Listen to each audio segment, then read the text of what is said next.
I'd like to now, we're now going to take a regulatory deep dive and do a spotlight on when regulation works against financial inclusion. And I'm pleased to welcome my colleague, Diego Zuluaga. Thank you. Thank you very much. I have some slides which hopefully will come on momentarily. But I'm going to be, oh, right. Oh, great. It was all up to me. So it's my fault. I'm going to be talking to you about the Community Reinvestment Act, which, as you heard earlier, is, of course, in flux. It's under review, and the regulations that implement the act are likely to change in a significant way over the next few months and years. And I'm actually applauding the leadership here of particularly the Office of the Controller of the Currency, and I know Barry has been very active in this, but also the FDIC and the Federal Reserve, who are the other primary regulators involved in the Community Reinvestment Act. You may be struck somewhat by the title of my talk, because the explicit purpose of the CRA is financial inclusion. Since 1977, the CRA has attempted to bring credit and other financial services to underserved communities and underserved borrowers.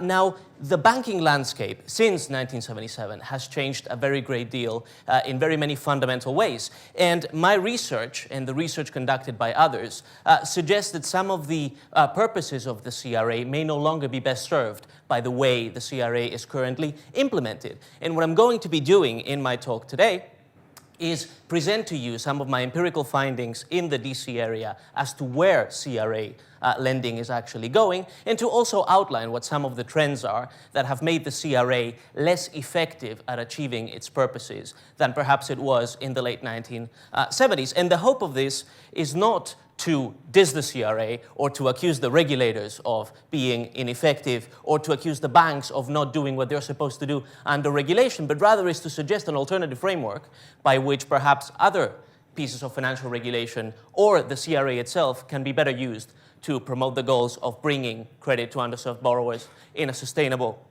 and safe and sound way.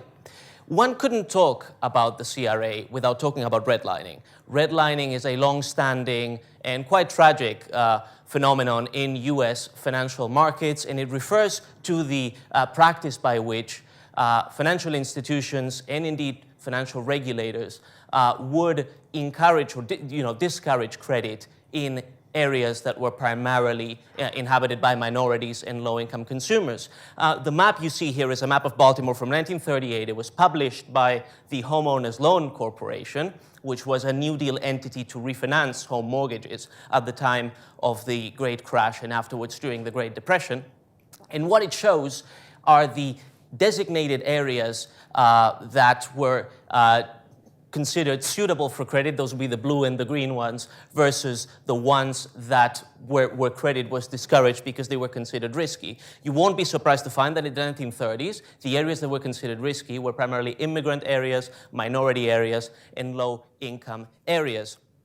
If this had been limited to the Homeowners Loan Corporation at the time, the impact of redlining would perhaps have been less long-standing. But unfortunately, the mixture of the competitive landscape in banking at the time and the appropriation by these kinds of guidelines by the Federal Housing Administration afterward made it so that the financial system adopted these as a way to allocate credit in a way that was, for a very long time, detrimental to minorities and low-income communities. And we still see the effects today.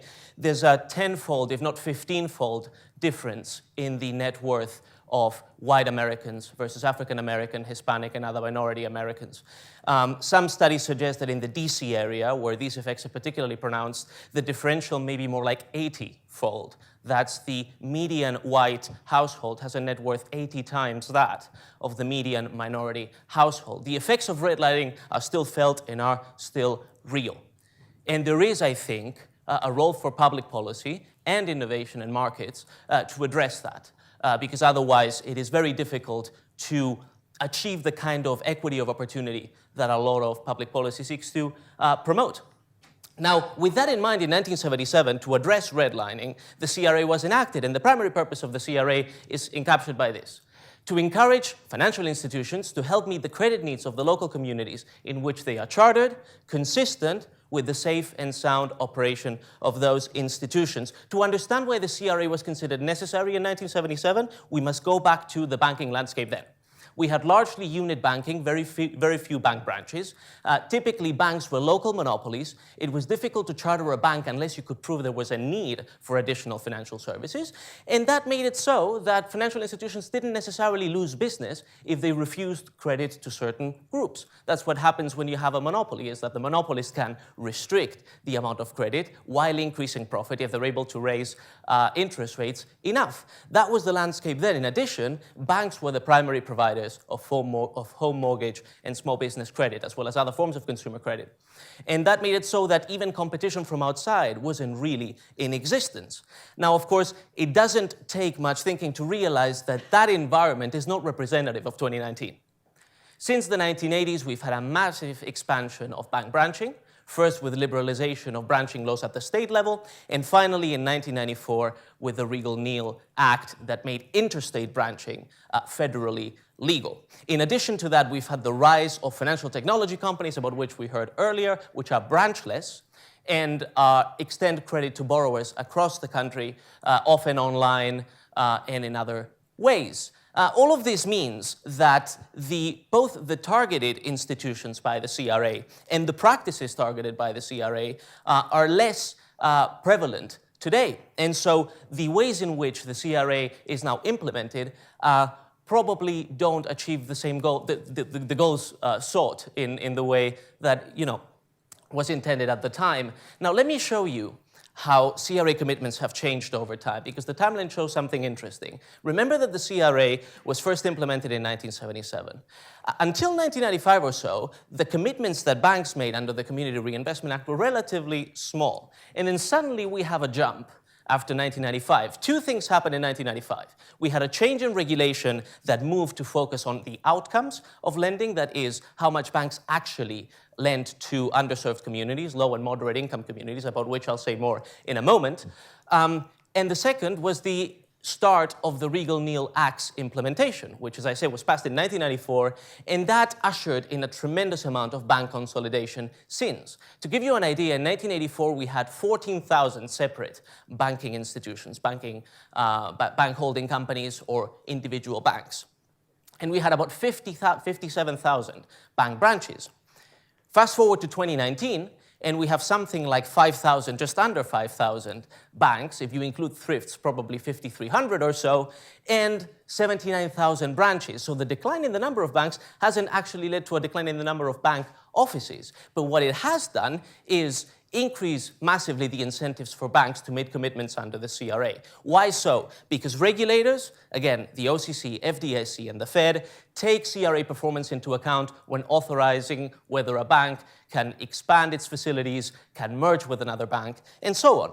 CRA evaluations are also public, so there's a great deal of public pressure when banks are seen to underperform. Now, that explains the rise. You will have heard in some accounts of the financial crisis that the CRA was responsible for some of what happened then. My own personal opinion and evaluation from my research is that the CRA played a relatively minor role. First of all, because CRA commitments are small as a share of overall lending, but then secondly, because a lot of the bad practices during the financial crisis were done by entities that are not subject to the CRA, such as independent mortgage companies, and a lot of the lending was subprime, which is not traditionally CRA lending. Now that means that the CRA wasn't responsible for the crisis. It doesn't mean that the CRA is effective, or indeed that it is on the whole good, and especially as currently implemented.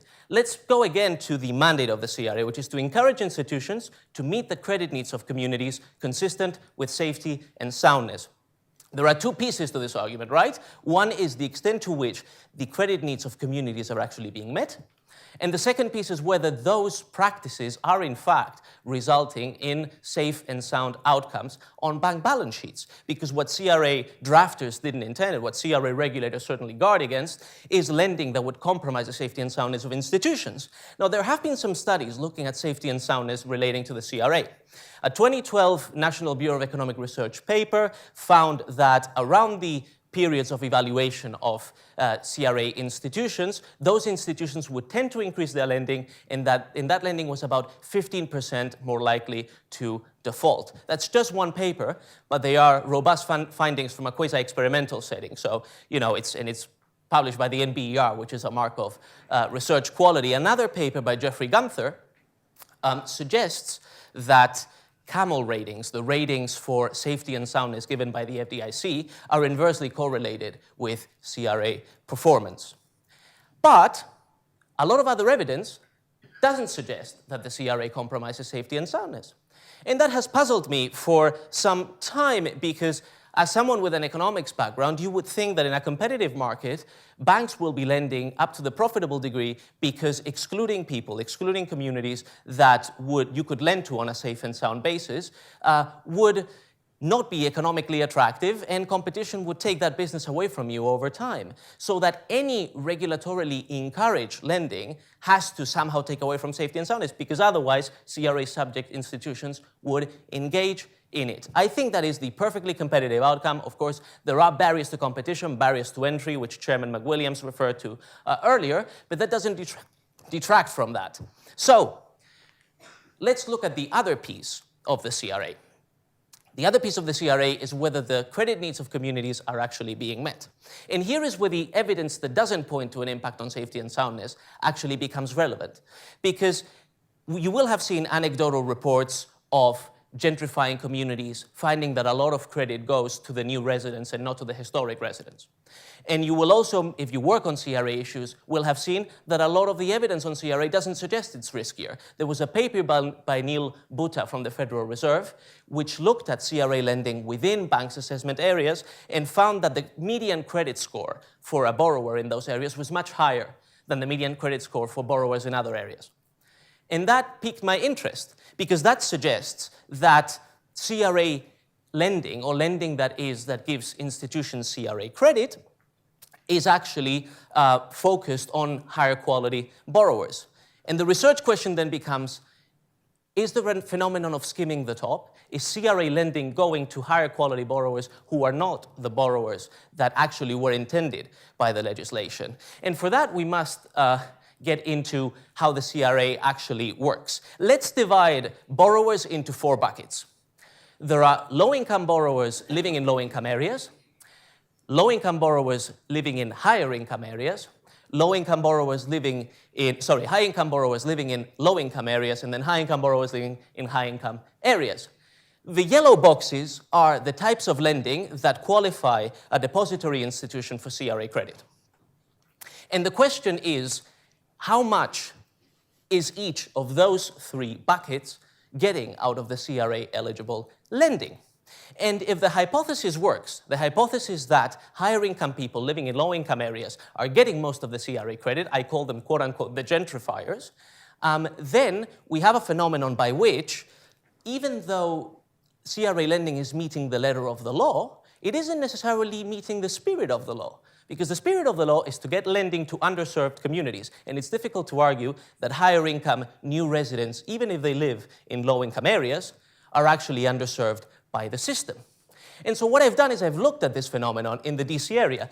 The District of Columbia has 179 census tracts, of which 87, so just under half, qualify for the CRA. To qualify for the CRA, to be a low-income borrower, low and moderate income is the regulatory designation, you have to be under 80% of the median income of the metropolitan area where you live, or you have to live in an area where the median income of that area is under 80%. That's why some higher income people qualify, the lending to them qualifies for CRA credit. So, one of the things that comes out, if you look at the period 2000 to 2017 in the DC area, is that median income has increased sharply in a lot of downtown DC. I'm focusing here on the downtown areas, which include DuPont Circle, Adams Morgan, Columbia Heights, Petworth, as well as downtown, Capitol Hill, and elsewhere. That's where a lot of the gentrification in the last 15 to 20 years has happened. And the blue indicates that income has increased by at least 30% since 2000. That's a very rapid increase. Gentrification in the DC area has been very quick. And so the hypothesis is, how much of recent lending that would qualify institutions for the CRA, for CRA credit, is going to the new arrivals, the gentrifiers, the higher income people? And the answer, as far as I can tell, is 66%. This finding comes from lending data from the Home Mortgage Disclosure Act, which is a regulation that requires institutions to report loan-level data, including income, background, credit score, and various other features of the applicant, as part of their mortgage origination process. And in the DC area, it looks like of the lending that qualifies for CRA credit, 66% of that volume is lending to higher income borrowers living in low income areas. I should say that more than half of mortgage lending in the DC area goes to people who wouldn't qualify for CRA credit at all, right? More than half of that. These are the high income people living in high income areas. But of the remaining lending, the one that gets institutions CRA credit, 66% is going to, quote unquote, the gentrifiers. It might be tempting to either blame inefficient regulation or to blame CRA-regulated institutions for this outcome. In fact, regulators have a very difficult job in implementing the CRA, and financial institutions are only acting according to what they're mandated to do under the CRA and in the interest of their shareholders, and also according to other regulation, because let's remember that financial regulation tries to promote safety and soundness and systemic stability, as well as financial inclusion. And sometimes those goals clash. So I don't think there's any active wrongdoing here. It's that if you are trying to implement a piece of legislation that tries to bring sustainable credit to low-income communities, you are going to end up with a situation like this.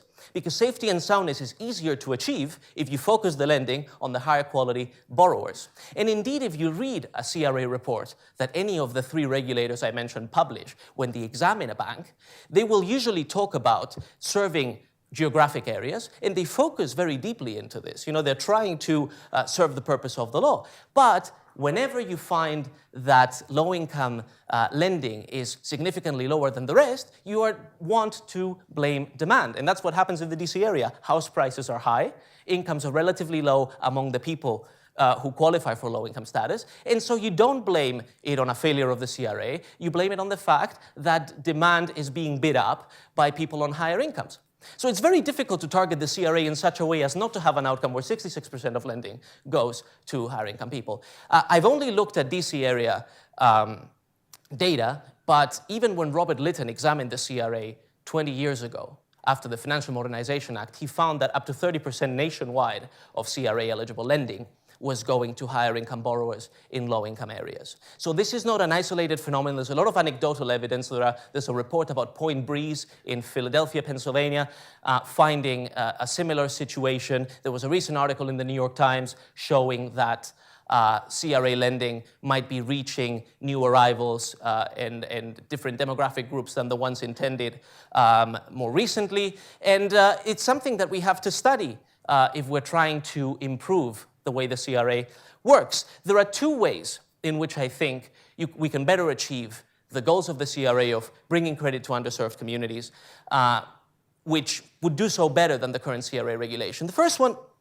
is to focus on the regulations that actually prevent discrimination. Look at ICOA, look at HAMDA. Those are the ones that prevent discrimination against individual people who are underserved because of their own personal circumstances. The CRA looks at areas as a whole and therefore is less targeted than that. Perhaps we want to rely more on those in the future if we're trying to promote low-income lending that's also sustainable. The second piece, and I think this is more in the way of CRA reform, because I think there is an argument for saying that the CRA's time has passed. But if we want CRA reform, I would say move to a system of tradable CRA obligations. What that means is if you're a bank who has CRA obligations, you can pay an institution which is specialized in serving low and moderate income areas for fulfilling those obligations on your behalf. That gets us to two things. First of all, you get to people who have knowledge of the market, knowledge of the local market, community development, financial institutions, perhaps fintechs, which are serving more and more LMI borrowers. But secondly, you are getting to institutions that have a mission or a specific task of promoting lending to low-income people on a sustainable basis. You are not tasking institutions that have to juggle these objectives of safety and soundness and diverse lending and loan diversification, which is very important, and various other objectives with a relatively vague mission of serving underserved communities. How do you define communities? How do you define incomes? How do you deal with dynamic outcomes? How do you measure median incomes in the context of a place like DC where economic circumstances are changing so rapidly? This is why I think the CRA is ripe for reform, if not perhaps even entire reconsideration, but definitely reform, and I'm certainly very glad to see that the regulators are working to update CRA regulations in this way, and I hope they will look at this phenomenon of CRA lending going to people that it wasn't intended for as they pursue this reform agenda. And with that, I will take some questions for the remainder of the time that we have. Thank you.